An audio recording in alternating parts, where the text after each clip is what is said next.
자, 오늘은 본문 말씀을 중심으로 굉장히 중요하고 또 해석이 필요한 말씀이에요. 하나님의 성전.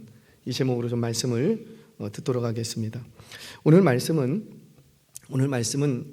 저도 예배 사역을 오래 했었기 때문에 이 부분에 대해서 굉장히 견해들이 많이 있습니다.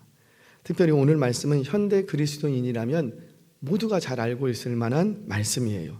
너희가 뭐라? 하나님의 성전이다, 성전. 그런데 이 말씀의 진의를 잘못 이해하거나 이 하나님의 성전이라는 이 말씀을 얕게 이해하면 오류에 빠지게 돼요. 자칫 신앙생활에 큰 유익을 주는 것들을 잃어버릴 수 있더라는 거죠. 그래서 오늘 말씀이 굉장히 중요한데 제가 줄여서 많이 줄였어요. 해야 될 얘기가 많은데 다음 주에 혹시 더 할 수도 있어요. 그러나 오늘 일단락을 좀 하려고 합니다. 자, 오늘 말씀이 굉장히 중요한데 너희가 하나님의 성전이라, 이 말씀의 진의, 도대체 바울은 왜 그런 얘기를 해서 우리를 이렇게 골치 아프게 만드는지, 왜 바울은 너희가 하나님의 성전이라고 말했는지 그 진의를 찾아갈 거예요. 그러니까는 다시요.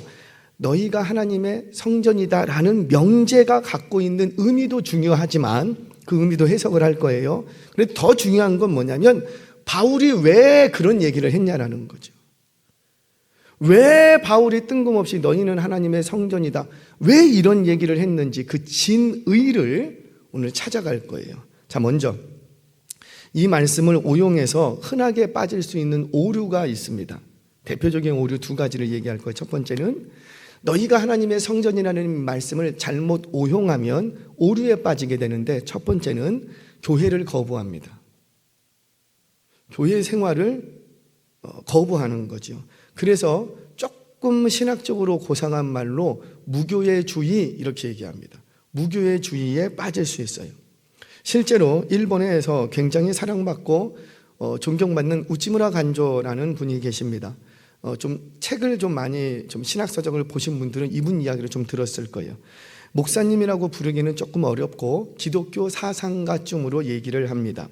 그러니까 일본 기독교 사상에 큰 획을 그으신 분이 계신데 그분이 누구냐면 목사님이 아니라 이 우찌무라 간조라는 사상가였어요.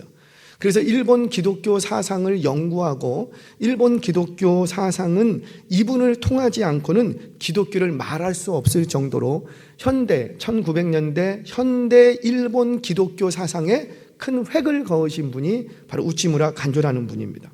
물론 이분은 한국 교계에도 굉장히 큰 반향을 일으켰던 분이에요. 이분이 신학 공부, 외국에서 공부 다 했어요. 그런데 목회자는 되지 않으셨어요. 목회자의 길을 걷지 않았습니다. 그런데 워낙 기독교 신앙과 그 신학 사상에 워낙 해박하신 분이셨기 때문에 이분이 평신도 사역자로 굉장히 활동을 많이 합니다. 어느 정도였냐면 한 번은 1921년 도쿄 항복판에서 일요일마다 로마서를 강론하는 일이 있었어요. 일요일마다 한복판에서. 그때 많은 크리스찬들이, 일본 크리스찬들이 이분에게로 몰려들기 시작합니다. 그리고 이분에게서 로마서 강론을 듣고 크게 회심도 일어나고 많은 어떤 그 신앙을 갖는 역사들이 일어났어요. 그런데 그 정도로 영향력이 있었던 분이에요. 근데 이분이 주장하는 건 뭐냐면 우리가 교회다. 우리가 교회다라는 거죠. 이분이 하는 얘기가 그거예요. 개개인 한 사람 한 사람이 거룩한 성전이다. 바울이 얘기하지 않냐. 너희 몸은 거룩한 성전인 것을 너희가 알지 못하느냐. 맞아요, 틀려요? 맞아요. 그래서 어떻게 되냐면 교회를 거부하는 거예요. 교회 나가지 마라. 맞아요, 틀려요? 왜? 너희가 성전인데. 그래서 이분은 주장한 게 뭐냐면 무교회주의. 교회 건물, 제도, 조직, 신학공부. 본인이 신학공부 다 했는데 그래서 목회자로 길을 안 간 거예요. 신학공부 필요 없다. 하지 마라. 할 필요 없다. 이를 무교회주의 이렇게 얘기합니다. 왜? 내가 교회다라는 거지요. 내 안에, 너희 안에 성령님이 계신 걸 너희가 알지 못하느냐. 우리 안에 성령님이 계세요, 안 계세요? 아멘이세요? 그러면 우리는 사람의 지도를 받아야 돼요? 성령님의 지도를 받아야 돼요? 성령님의 지도를 받아야 돼요. 그러면 신학 공부해야 돼요? 신학 공부 같은 거 필요 없어요? 신학 공부는 사람의 학문이에요, 성령의 학문이에요?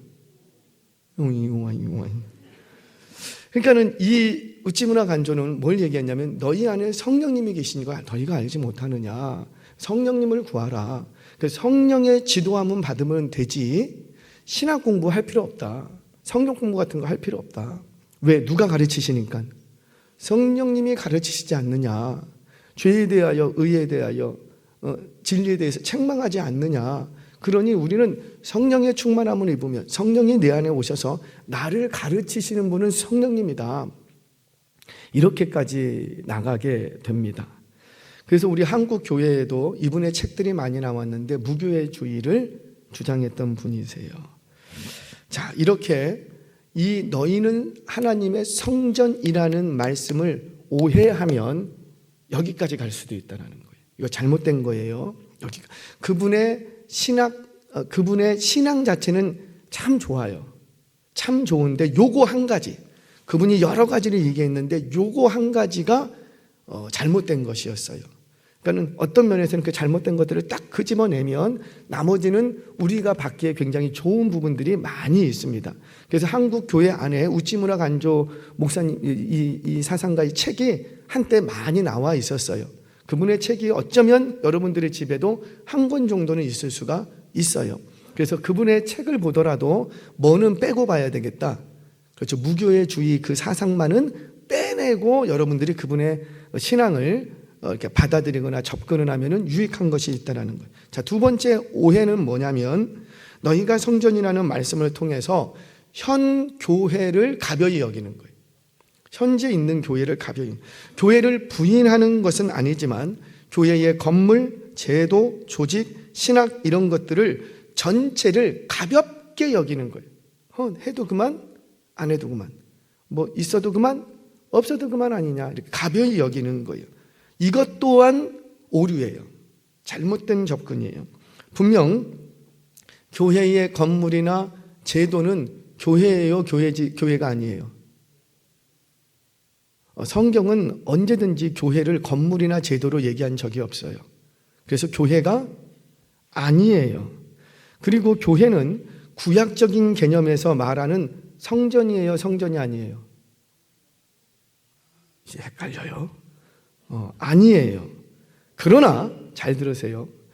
교회는 건물이나 제도도 아니고 더 나아가서 구약적인 개념에서 말하는 성전도 아니에요. 제가 다 설명할 거예요. 그러나 그렇다고 해서 공간과 장소로서의 의미가 없다는 건 아니에요. 공간과 장소가 우리에게 주는 유익이 굉장히 큽니다. 굉장히 중요해요. 그러니까 여러분들 이 교회 건물이 있다는 게 여러분들 얼마나 감사해요. 비가 와도 우리는 뭐 할 수 있고 예배할 수 있고 천둥 번개가 쳐도 예배할 수가 있는 거예요. 아무리 추워도 더워도 예배할 수가 있는 거예요. 기도하고 싶으면 어디로 오면 되고 물론 집에서도 기도할 수 있어요. 그런데 이런 공간이 있기 때문에 이곳에서 우리의 왕성한 영적 활동들을 할 수 있다는 거죠. 그래서 교회가 건물이나 제도는 아니나 이 건물과 이 건물이 갖고 있는 공간과 장소라는 점에서는 굉장히 큰 유익이 있다는 거죠. 영적 유익이 있다는 거예요. 근데 이것까지 버려버리거나 이것까지 가벼이 여기면 된다 안 된다? 안 된다라는 거예요. 그래서 신앙은 균형이에요. 균형을 잘 가지고 가셔야지 돼요. 자, 이게 무슨 말인지 조금 더 설명할게요. 우리 여러분들이 사랑이 넘치는 가족이 있어요. 내 아들, 딸들, 저 자식 다 너무너무 사랑스러워. 서로 아껴주고, 서로 사랑하고, 서로 위로하고, 서로 격려하고, 그냥 김치 한 가지만 있어도 우리 가족들이 함께 옹기종기 모여서 밥을 먹고, 근데 그 밥을 길거리에서 먹어요? 아니면 한 장소에서 먹어요? 그래, 우리 가족의 사랑이 더욱더 끈끈해지고 서로 위로하고 밥 한 술이라도 같이 먹으면서 대화할 수 있는 공간이 있다는 건 그게 반지하 단칸방이라고 할지라도 100층 펜트하우스라고 할지라도 뭐가 됐든지 간에 공간과 장소가 있다는 거는 우리 가족애를 유지해 가는데 정말 유익한 거예요. 만약에 그 공간이 없으면 어떻게 돼야 돼요? 여러분들은 잘 이해를 못하는, 뿔뿔이 흩어져야지 돼요. 왜 우리 식구들이 같이 엉덩이 붙이고 살 집이 없는데, 공간이 없는데, 반지하 단칸방이라도 뭐 한 평짜리 엉덩이라도 붙일 수 있는 곳이 있어야 되는데 그것조차 없으면, 공간과 장소라는 개념이 없어져 버리면 그 가족들은 어떻게 해야 돼요? 뿔뿔이 흩어질 수밖에 없는 거예요. 그러면 아무리 사랑해도 그 가족이 유지됩니까? 안 되는 거죠. 그러니까 이 사랑하는 가족이 유지가 되고 더 그 사랑 안에서 자라가려면 공간과 장소적인 개념에서 우리 가족이 머물 수 있는 곳이 있는 건 굉장히 중요한 거예요. 그래서 6.25 동란 이후에 거지들도, 각설이들도 그들이 어떻게 했습니까? 저 어딘가 움막 하나를 짓고 거기서 부락을 이루고 거기서 같이 사는 거예요.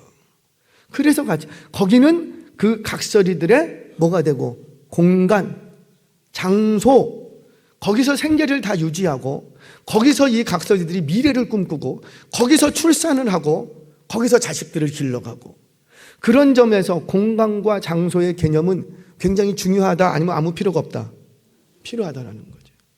그러니까 교회를 이 건물의 개념을, 건축물의 개념으로 접근을 하면 안 되고, 교회를 뭐의 개념으로?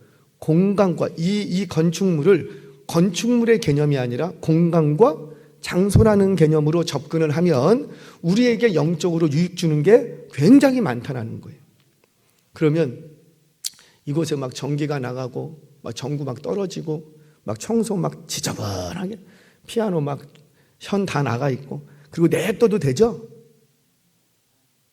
안 된다는 거예요. 아무리 가난한 집도 가족이 간장 하나에 밥을 먹어도 밥상을 놓을 때 어떻게 해요? 밥상을 한번 닦고 놓습니다. 우리 뭐 먹을 거 없는데 간장 하나인데 뭐 대충 먹지 그리고 먹어요? 안 그래요. 손바닥만한 방이라 할지라도 그 방이 너무 좁아.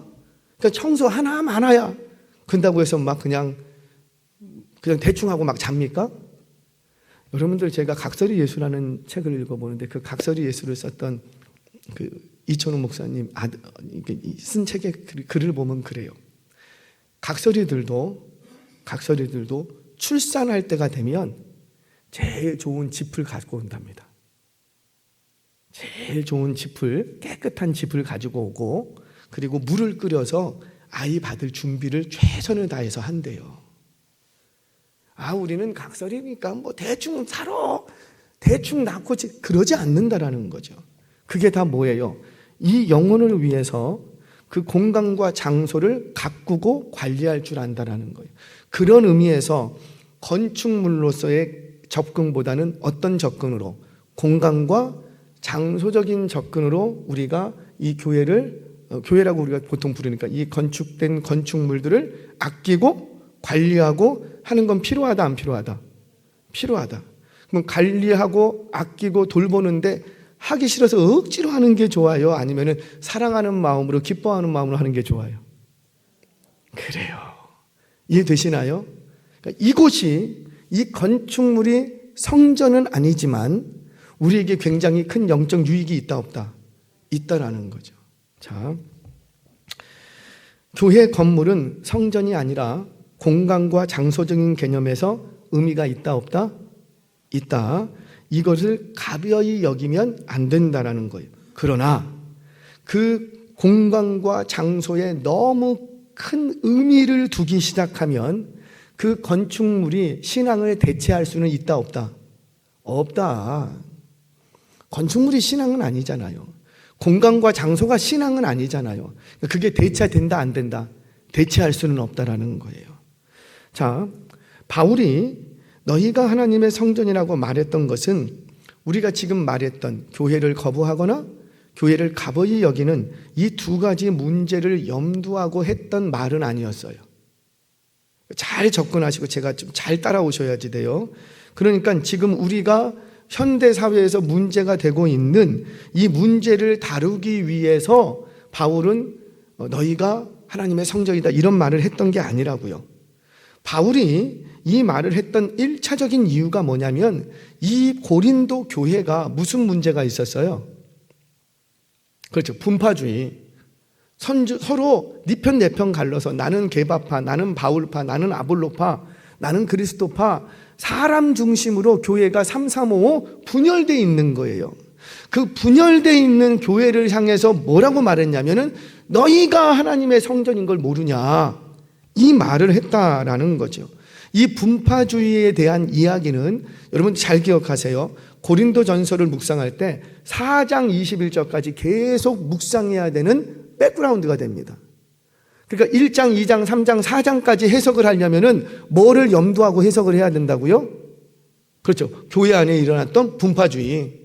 끼리끼리 학연, 지연, 혈연, 너는 누구 편이냐, 네 편이냐, 내 편이냐, 라인, 이런 인간적인 육체적인 것들로 교회가 335 분열되어 있는 그 교회를 향하여서 바울이 외쳤던 건 뭐냐면 너희가 하나님의 성전이다, 그 말을 했다라는 거예요.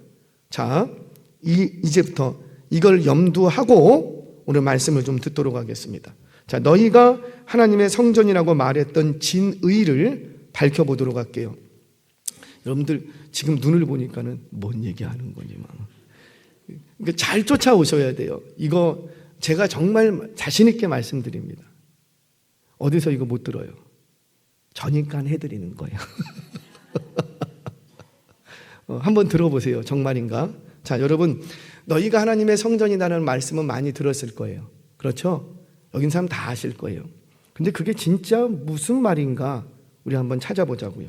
자, 먼저 이것을 이해하려면 성전의 개념을 이해하셔야 돼요. 구약에는 성전을 왜 성전이라고 불렀죠? 그러니까 뭔가가 지금 나오려고 그래요. 그걸 잘 생각하시면 돼요. 성전이 있잖아요. 성전을 왜 성전이라고 불렀는가? 거기서부터 시작을 해야 된다는 거예요. 처음에 성전의 시작은 회막, 이동식 텐트로부터 시작을 합니다. 근데 회막이라고 불렀지 그때는 성전이라고 부르지 않았어요. 이해되시죠? 그때는 성전이라고 부르진 않다가 언제부터 성전이라는 개념을 갖고 오기 시작하냐면 솔로몬 성전이 지어지면서부터 성전이라는 개념을 갖고 옵니다. 여러분 다들 배움이 있으신 분들이니까 성전이라는 개념은 뭘 얘기하는 거예요? 무슨 뜻이에요? 성전, 한자 그대로 갖고 오면 무슨 말이에요?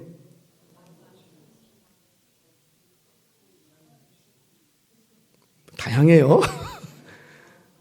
거룩한 전, 여기서의 전이라는 건 전각, 궁궐, 큰 집을 얘기합니다. 작은 집은 전이라고 얘기 안 해요. 큰 집을 전이라고 하는 거예요. 전. 그러니까 성전이라는 말은 거룩한 큰 집, 거룩한 정각, 거룩한 궁궐, 한자 그대로 가져온 거예요. 그런 개념이에요. 그러니까 우리는 성전이라면 하나님이 계신 곳 이렇게 생각하는데 성전이라는 말 속에는 사실 그 개념이 아니라 거룩한 집, 건축물의 개념이에요. 건축물의 개념. 자, 이걸 기억하셔야 돼요. 자, 그러면은 왜 성전을 성전이라고 불렀을까? 왜 성전을 성전이라고 불렀죠?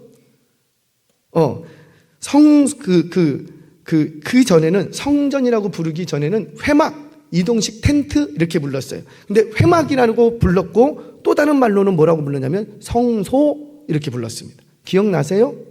기억나셔야 돼요. 성소는 한자 그대로 갖고 오면 무슨 뜻이에요? 거룩한 소, 거룩한 곳, 거룩한 장소 이렇게 됩니다. 자, 성전은 무슨 개념이었고 거룩한 건물. 근데 성소는 거룩한 곳. 자, 성전은 건축물의 개념이 더 커요. 이해되세요?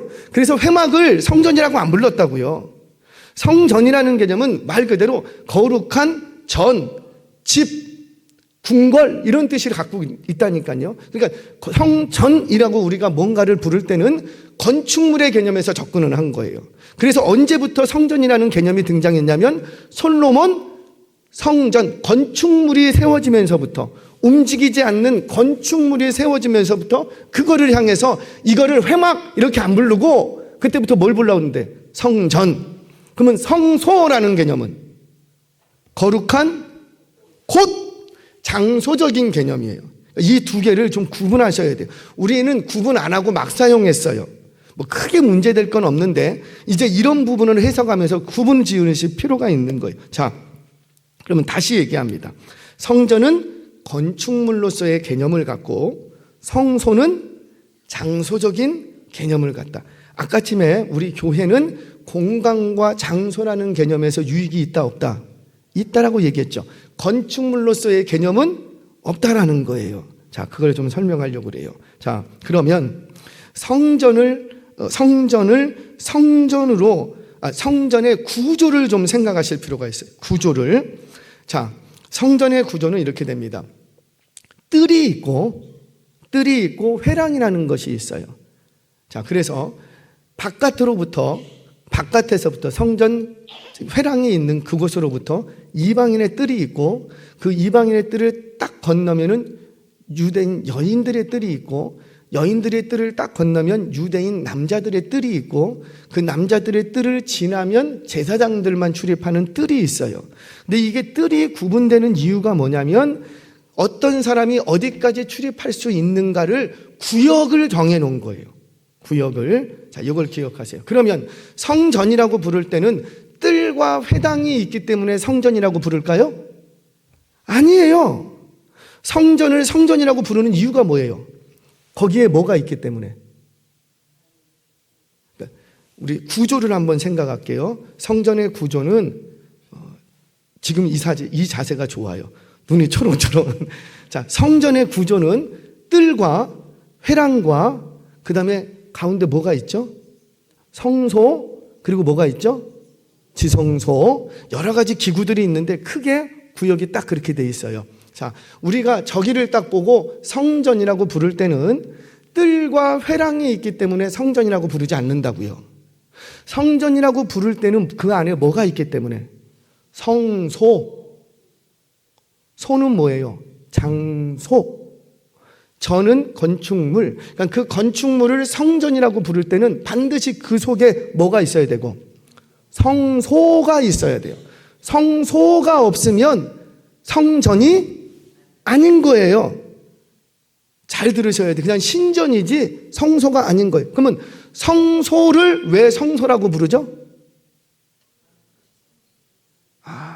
그 속에 뭐가 있기 때문에. 지성소.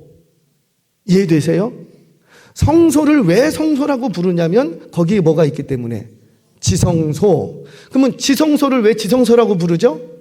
그 속에 뭐가 있기 때문에. 언약궤. 이게 성전의 굉장히 중요한 구조예요. 누구도 이 얘기를 안 해주시더라고. 신학교에서도 잘 안 해주시더라고. 자, 보세요. 성전을 성전이라고 부르는 구약적인 개념의 이유는 뭐냐면 회랑과 뜰이 넓다고 해서 성전이라고 부르는 게 아니라고요. 그 성전에 뭐가 있기 때문에. 성소. 그러면 성소를 왜 성소라고 부르는가? 성소에 뭐가 있기 때문에. 지성소. 그러면 지성소를 왜 지성소라고 부르는가? 거기에 뭐가 있기 때문에. 언약궤. 자, 그 언약궤, 증거궤라고도 부르죠. 그 언약궤가 뭐냐면 네모 반듯한 상자예요. 그리고 그 속에는 뭐가 담겨져 있고 만나 담은 항아리, 그 다음에 아론의 쌍난 지팡이, 그리고 그렇죠, 십계명의 두 돌판, 요 세 가지가 딱 담겨져 있어요. 출애굽 광야 40년의 기적의 산물들인데 이게 다 어떤 것을 의미하는지, 왜 여기 담겨졌는지 그거 제가 한번 설명했던 적이 있습니다. 오늘은 그건 더 이상 얘기하지 않고, 자, 그런데 왜 이게 중요하냐면 하나님이 이 백성들을 만나 주시기로 약속한 공식적인 장소 하나를 지정을 했는데 그곳이 어디라? 그렇죠, 언약궤 뚜껑 위를 속죄소라고 부릅니다. 그리고 또는 속죄소라는 말은 속죄가 이루어지는 장소, 시은좌라고도 부릅니다. 시은자는 은혜가 부어지는 장소, 이런 뜻을 가지고 있어요. 그게 어디냐면 언약궤 뚜껑 위, 여기를 속죄소라고 부른다고요. 근데 속죄소는 어떻게 되어 있냐면 양편에 두 케루빔, 그룹이라고 하는데, 그룹은 그냥 우리끼리 그룹 그게 아니고 케루빔이라는 그 천사를 지칭하는 거예요. 두 그룹이, 두 천사가 날개를 쫙 펴서 이 뚜껑 위를 덮고 있는 형상인데 저쪽에 있는 천사와 이쪽에 있는 천사가 날개를 쭉 펴고 덮으니까 그 날개 끝이 딱 맞아 돼 있어요. 그래서 위에서 보면은 천사가 이렇게 이 뚜껑 위를 덮고 있는 형상입니다. 그런데 우리 하나님이 회막 시대 때부터, 성전이라는 개념이 없는 회막 시대 때부터 어디서 내가 이 백성들과 만나주기로 공식적으로 약속한 한 장소가 있는데 그게 어디라? 언약궤, 성소, 지성소 이거 개념을 떠나서 언약궤 뚜껑 위 속죄소 두 그룹 사이에서 내가 너희를 만나주겠다. 내가 너희를 만나주겠다. 내가 거기에 임재하겠다. 하나님은 영이신데 그러면 거기에 임할 때 뭘로 임하시는 거예요? 영으로 임하시는 거예요. 이해되세요? 영이신데 영으로 임하시는 거예요. 그 영으로 임하셔서 내가 이곳에서 공식적으로 너희를 만나주겠다. 이 말은 뭐냐면 내가 너희와 맺었던 모든 언약을 내가 너희를 만나주는 이 증표로 확인하겠다는 거예요. 그래서 하나님이 우리를 찾아오셔서 만나주시는 공식적인 장소, 너희는 내 백성이 되고 나는 너희의 하나님이 되리라는 그 언약을 신실하게 지켜가시는 장소가 어디냐면 언약궤 뚜껑이 속죄소 두 그룹 사이. 자, 성경을 보겠습니다. 레위기 16장 2절 말씀 같이 읽겠습니다. 시작.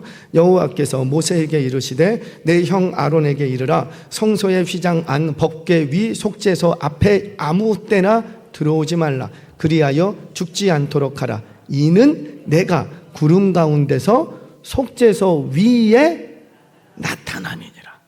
어디에 나타나시겠다고요? 위에.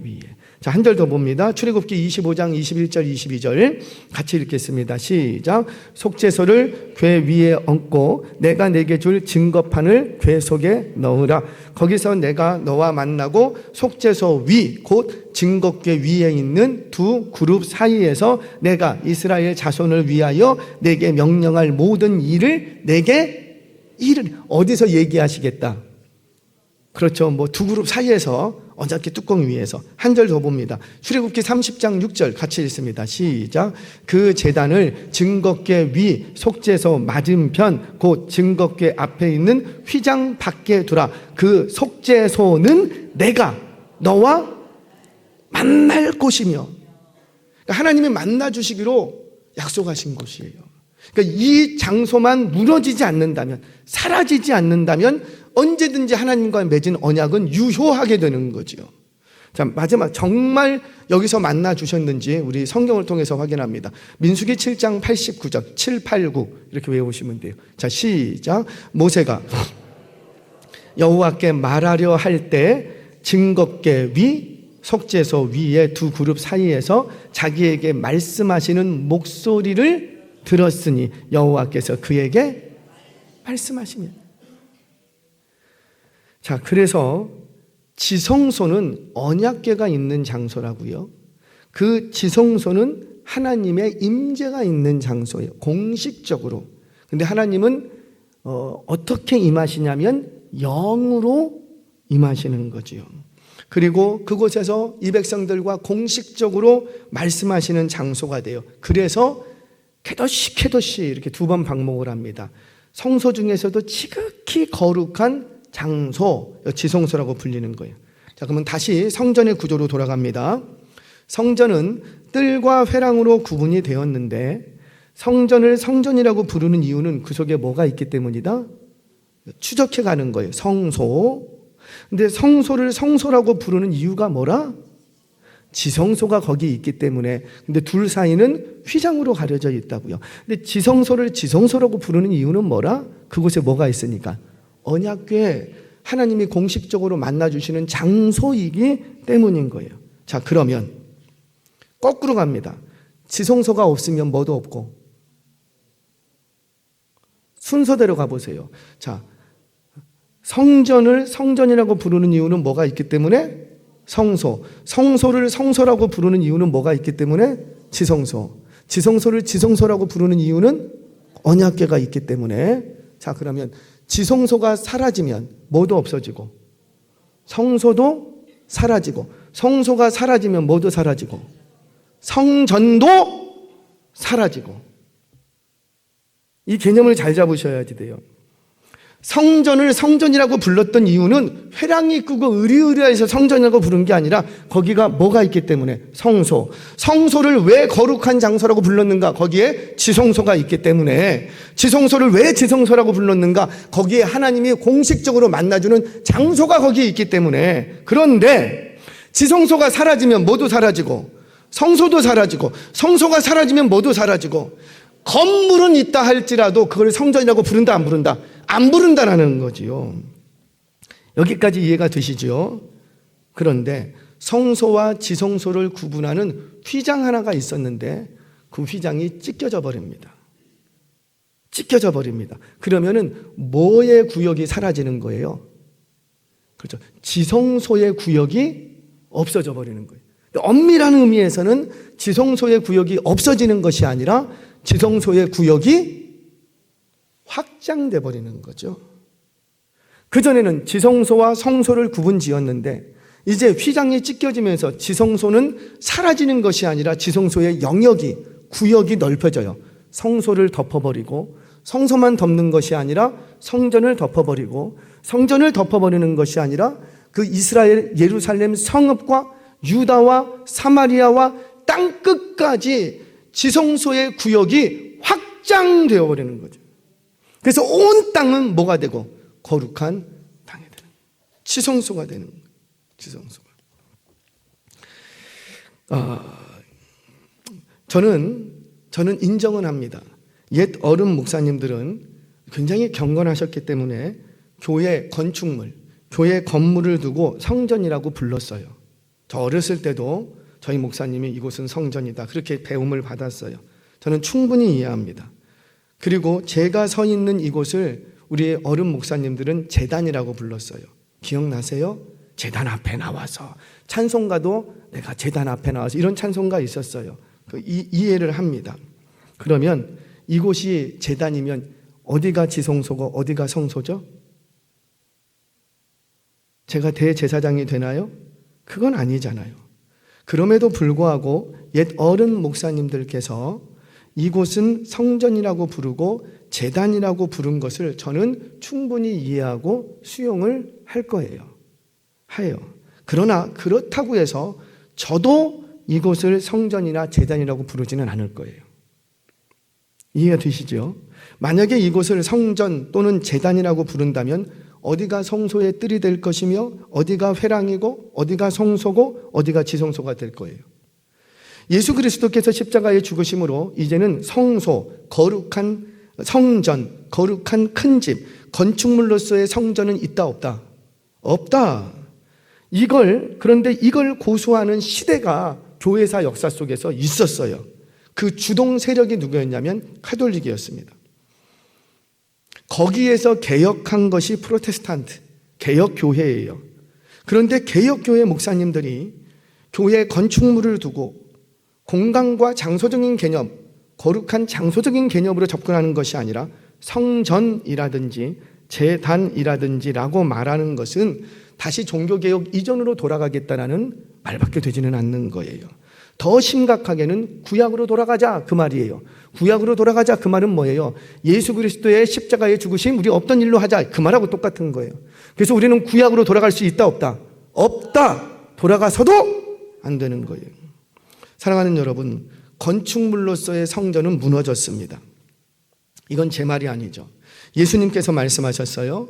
예루살렘의 성전을 보시면서 돌 위에 돌 하나도 남기짐 없이 다 무너질 것이다. 그리고는 뭐라고 하셨냐면 내가 3일 만에 성전을 다시 일으키리라 말씀하셨어요. 이건 뭘 말하는 거였어요? 우리 예수님이 이 성전 무너지고 나면은 46년 동안 지은데 이거 무너뜨리고 내가 3일 만에 새로운 건축물을 지으라 그 얘기였어요? 아니잖아요. 성경 봅니다. 요한복음 2장 19절 20절 같이 읽겠습니다. 시작. 예수께서 대답하여 이르시되 너희가 이 성전을 헐라 내가 사흘 동안에 일으키리라. 유대인들이 이르되 이 성전은 46년 동안에 지었거늘 내가 3일 동안에 일으키겠냐 하더라. 그러나 예수는 성전된 자기 육체를 가리켜 말씀하신 것이라. 아멘. 이 말씀을 따라서 지금은 하늘 아래 어느 곳에도 성전이 있어요 없어요? 없어요. 여러분 십자군 전쟁을 기억하십니까? 오랜 세월 동안 십자군 전쟁 핵심 내용은 뭐예요? 그 예루살렘의 성전을 탈환하겠다라는 거예요. 오랜 수백 년 동안 싸웠습니다. 그래서 예루살렘 성전을 탈환했어요. 그곳에 예루살렘 성전이 있던 그 터에 지금 성전이 세워졌어요. 세계 하늘 아래 어디에도 성전이 있다 없다. 건축물소의 성전은 없어요. 왜? 돈이 없어서 못 짓습니까? 뭐 기술이 부족해서 못 짓습니까? 왜 못 짓을까요? 이거는 하나님이 막으시는 거예요. 왜? 예수님께서 말씀하셨잖아요. 성전은 무너질 것이고 이제 누가 성전 되셔서 예수님이 성전 되신데 뭘 가르쳐서? 그의 죽음에서 부활하신 그 육체를 가르쳐서 성전이다. 그러니까 이미 참된 성전은 세워졌어요? 안 세워졌어요? 세워졌어요. 모든 구약의 모세의 글과 선지자와 시편에 가르쳐 누구를 가르쳐 하신 말씀이라? 나를 가르쳐 예수 그리스도를 가르쳐 하신 모든 말씀이 이루어져야 함을 너희가 듣지 못했느냐. 그래서 예수님 이 땅에 오셔서 다 이루셨어요? 안 이루셨어요? 이루셨어요. 구약의 모든 제사제도와 절기와 율법제도 그거 다 하늘에 참된 것의 그림자. 영어 성경 보면 카피본이라는 거예요. 카피본. 하나님께서 모세에게 보여주신 대로 모세가 카피한 거예요. 모형과 그림자로 만든 거예요. 근데 참된 것이 왔으니 이제는 모형과 그림자를 우리가 그거 보면서 은혜 받을 게 아니라 참된 것이 왔으니 우리는 뭘 봐야 되고 그 참된 것을 보고 거기서 은혜 받고 거기서 누려야 되는 거죠. 자, 그럼 성전은 뭐예요? 너희가 손으로 만든 건축물이 성전이 아니라 성전은 예수님의 몸이다. 부활하신 몸이다. 얘기를 합니다. 자, 그럼 바울이 너희는 성전이라는 말의 진의는 잘 생각하셔야 돼요. 예수님의 성전인가요? 아니면 우리가 성전인가요? 아니면 우리 몸이 성전인가요? 아니면 우리 모임이 성전인가요? 빨리 찍어보세요. 여러분, 우리는 그냥 들었어요. 그래서 우리가 성전이야. 근데 그 말 속에 담긴 진의에 대해서는 생각하지를 못했어요. 그래서 많은 오류를 범하게 됩니다. 여러분, 바울은 성령의 임재가 있는 개개인을 성전이라고 부르고 뭐가 있을 때? 그렇죠? 영이 임할 때. 영이 임하는 곳이 지성소. 영이 임할 때. 그리고 그 개개인이 성령의 임재가 있는 개개인이 모인 성령의 임재가 있는 공동체를 뭐라고 불렀더라? 성전 이렇게 불렀던 거예요. 성전. 왜냐하면 그 개개인과 그 공동체는 예수 그리스도를 머리로 해서 한 몸으로 연합되어 있기 때문입니다. 근데 그 몸을 예수님은 친히 뭐라고 하셨는데? 성전. 그 몸, 그리스도의 몸이 성전인데 그 그리스도의 몸에 다 연합해서 붙어 있으면 우리도 뭐가 되고?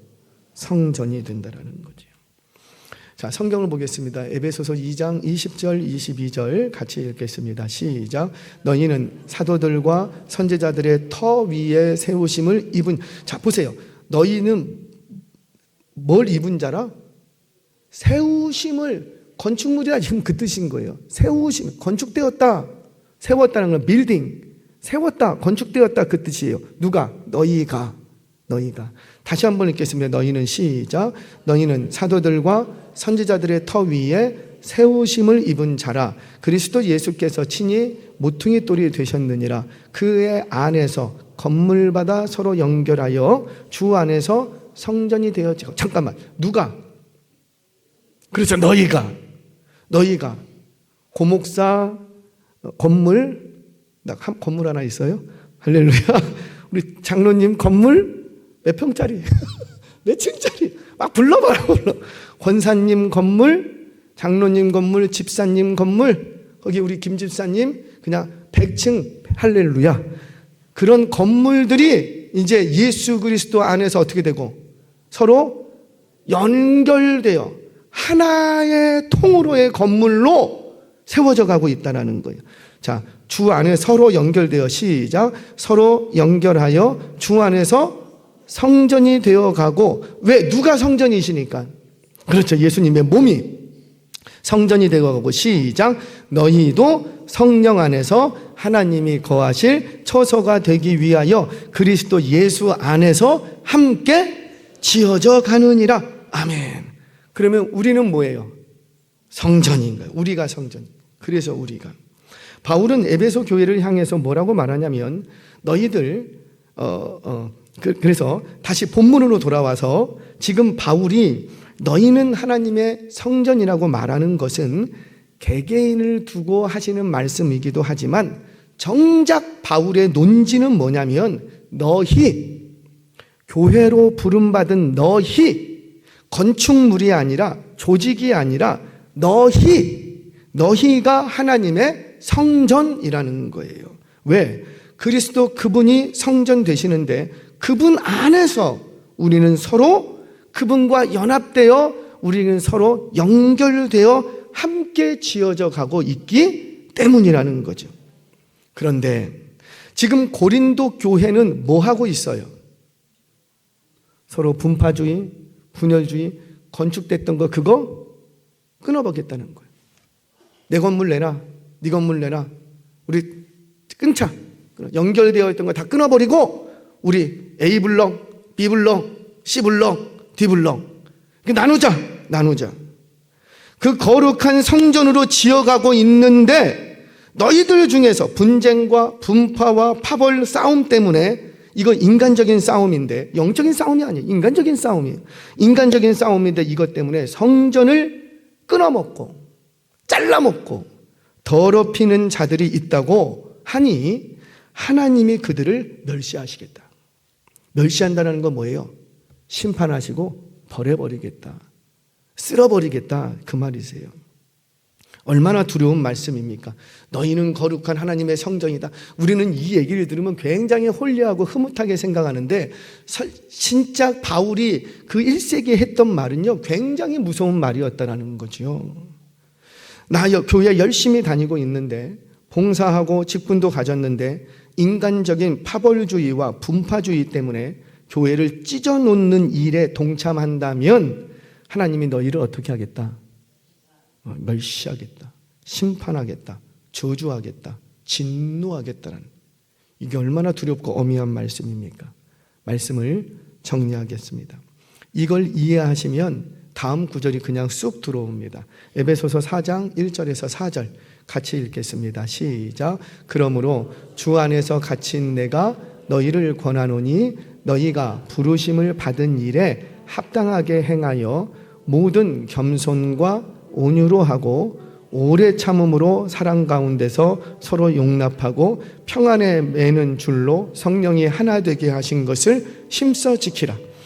몸이 하나요 성령도 한 분이시니 이와 같이 너희가 부르심의 한 소망 안에서 부르심을 받았네. 에베소 교회를 향해서 바울이 뭐라고 말하냐면 너희 성령이 하나 되게 하신 것을 힘써 지키라. 제발 교회로 모여서 우리 하나 됩시다. 그러지 말라고요. 교회로 부름 받았으면 우리는 이미 예수 안에서 한 건물로 연결되었어요. 우리는 하나예요. 이미 하나가 됐다고요. 그런데 자꾸 하나가 됐는데도 불구하고 우리 하나 됩시다. 하나 됩시다. 아니 예수님이 하나 됐다고 얘기했는데 왜 여러분들이 하나 되자고 그래요? 예수님이 하나가 됐대요. 그러면 우리는 뭐만 하면 돼요? 하나 된 것을 힘써 지키자. 너 누구 편이야?